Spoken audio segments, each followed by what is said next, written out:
Oke, kita lanjut ya informasi Pi Network-nya. Assalamualaikum warahmatullahi wabarakatuh. Balik lagi di channel Mang Adun ya, Pioners. Seperti yang kemarin Mang Adun katakan ya, kita akan membahas masalah liquidity yang udah beberapa hari lalu Mang Adun save ini, dan mungkin ini waktunya lah ya untuk kita menikmati informasi yang satu ini. Oke, ini dari siapa tadi? Dari PNews VN Pi ya. Oke, kita bisa baca sama-sama di sini. Liquidity pool asset adalah konsep penting dalam jaringan Pi yang melibatkan perbuatan dan pengelolaan likuiditas di jaringan Pi.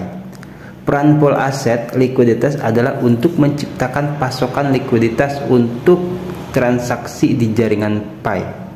Likuiditas adalah kemampuan untuk dengan mudah dan cepat mengubah aset menjadi uang tunai. Dengan hadirnya kumpulan likuiditas, aset pengguna dapat dengan mudah dan cepat membeli dan menjual Pi serta mengubah Pi menjadi aset lain seperti uang tunai atau mata uang kripto lainnya. Kita lanjut baca dulu aja ya, baru nanti kita bahas. Liquidity pool asset beroperasi di bawah mekanisme pool likuiditas. Pengguna dapat menyumbangkan aset mereka ke kumpulan likuiditas dan menerima sejumlah Pi sebagai imbalannya. Ini membantu menciptakan sejumlah likuiditas yang tersedia untuk melakukan transaksi dalam jaringan Pi. Oke, kita ke ketika terjadi transaksi ya.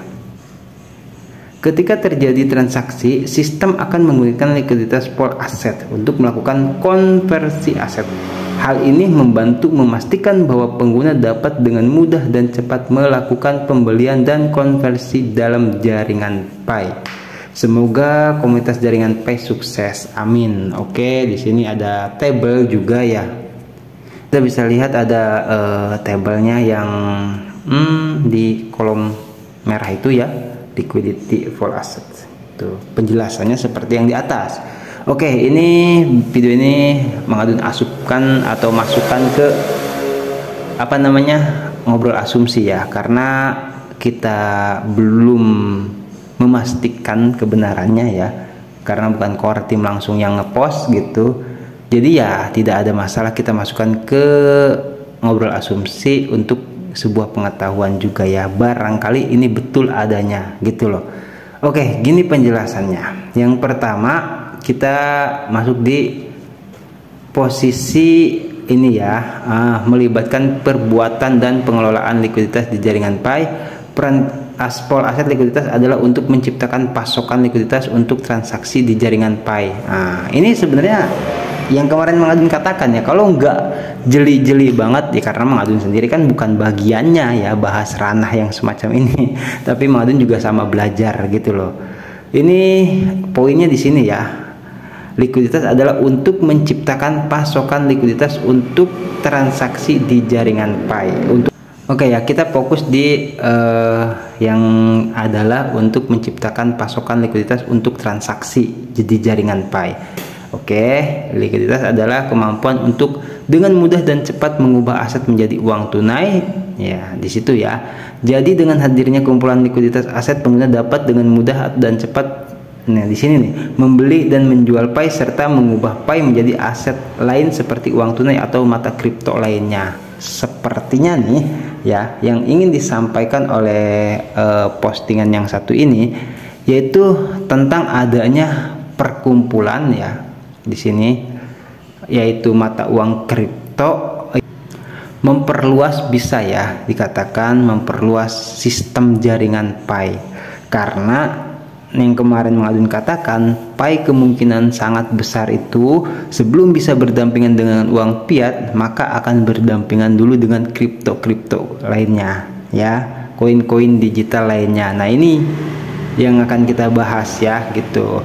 Beroperasi di bawah mekanisme pool likuiditas, pengguna dapat menyumbang aset mereka ke kumpulan likuiditas dan menerima sejumlah Pi sebagai imbalannya. Nah, ini jangka panjang banget kayaknya gitu pembahasan, tapi nggak apa-apa lah, cuman ngobrol asumsi aja ya. Ini membantu, nah di sini poinnya, ini membantu menciptakan sejumlah likuiditas yang tersedia untuk melakukan transaksi dalam jaringan Pi.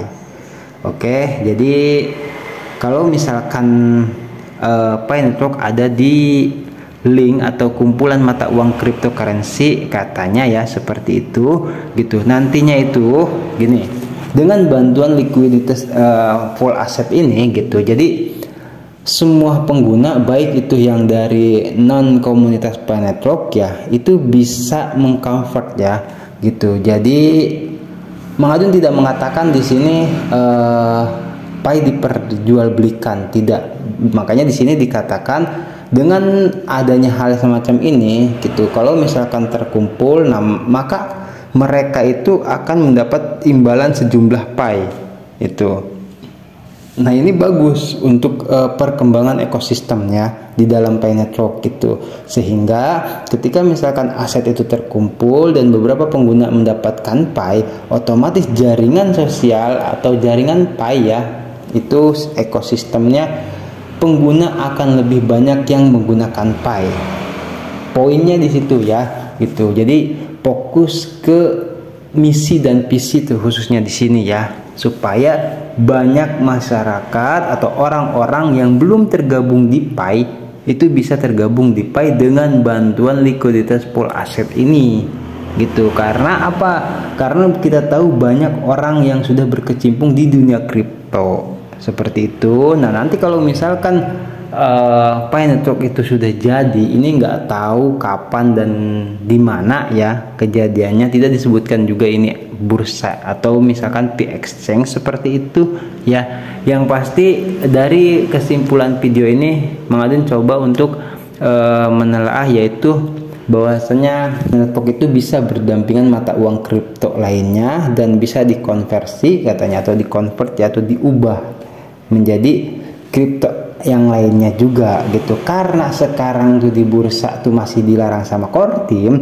Nah mungkin ya, menurut asumsi yang ngepost ini gitu, mungkin nanti tuh ketika firewall dicabut atau diangkat ya, itu akan bisa disahkan. Karena apa? Karena ya kita tahu Pi Network sebagai mata uang digital gitu kan, tapi tetap secara fisik kan koin digital seperti itu. Penyebarannya banyak. Mang Adun percaya ya bahwasanya Kortim tuh memiliki banyak banget strategi gitu untuk menjangkau lebih banyak orang. Dan ini di sini mungkin saatnya ya untuk Kortim itu bisa menjangkau lebih banyak orang melalui cryptocurrency lainnya, pendekatan. Nah baru setelah pengenalan dan sebagainya itu nantinya ketika sudah benar-benar para pakar atau yang biasa berkecimpung di dunia kripto juga menggunakan Pi Network, baru di situ oh ternyata Pi Network tuh sebagai mata uang digital. Di situ ya. Jadi ini hanya semacam perangkap sih kalau kata Mang Adun ya, strategi yang nggak tahu mungkin kapan diterapkan sama Kortim ketika firewall dicabut atau kapan ya. Itu intinya ada sistem yang Kortim sangat memungkinkan untuk merekrut para pakar atau orang-orang yang biasa berkecimpung di dunia kripto ya, itu sebagai sebuah daya tarik. Ketika itu maka akan diberikan imbalan berupa beberapa Pi. Nah beberapa Pi ini otomatis kan untuk masuk ke wallet Pi, para pengguna harus punya dompet digital di Pi Browser ya, seperti yang umumnya kita miliki. Otomatis kan download Pi Browser, dan kalau misalkan masih bisa ditambang gitu kan, nggak tahu itu nanti setahunnya dapat satu atau dapat berapa itu koin Pi, setidaknya mereka bisa terhubung masuk ke komunitas Pi Network ya. Seperti itu kiranya. Jadi kalau misalkan ada yang kurang paham, monggo dipertanyakan.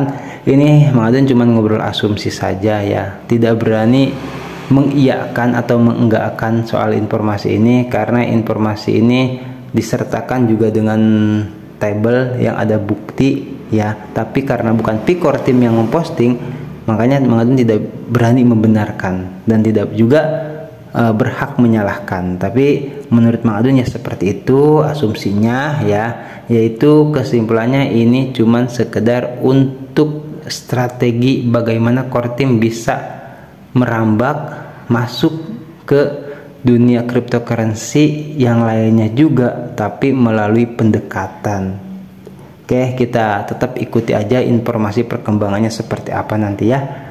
Informasi kali ini cukup sampai di sini dulu. Silahkan kalau misalkan ada yang mau komentar atau mau ngobrol-ngobrol, atau barangkali udah ada yang pernah tahu pembahasan masalah ini, ya silahkan ditambahkan informasinya ya gitu. Jadi untuk kita sama-sama berbagi pengetahuan, intinya seperti itu. Mang Adun pamit undur diri dulu, ini mau ngegas lagi ya aktivitas. Semoga sehat selalu pioners ya, lancar rezeki, tetap semangat aktivitas juga, dan diberkahi ya dalam setiap urusannya. Oke, wassalamualaikum warahmatullahi wabarakatuh. Bye.